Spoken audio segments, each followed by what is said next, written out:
But isn't it interesting that the fascists, and I'm going to call them fascists, not far right, fascists who agitated to have that response the other night, never have a word to say about violence against women and children when it's perpetrated by Irish men, and is frequently in very, very unspeakable and horrible ways.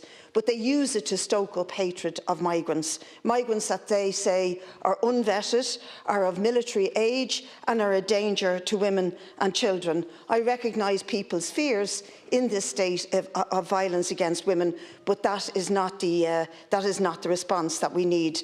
What happened and what followed was an attack on all workers.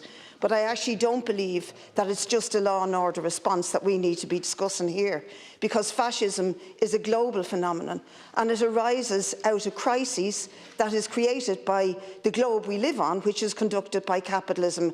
And those crises are crises of war, of climate and of economies. And fascism thrives on the vacuum that those crises create. And we can see it everywhere. We know where they've been successful and how they're growing.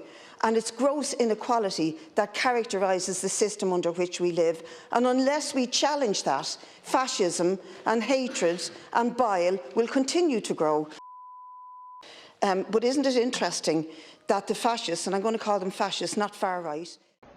When certain obstructionists become too irritating, label them after suitable build-ups as fascist or Nazi or anti-Semitic, and use the prestige of anti-fascist and tolerance organizations to discredit them. In the public mind, constantly associate those who oppose us with those names which already have a bad smell. The association will, after enough repetition, become fact in the public mind.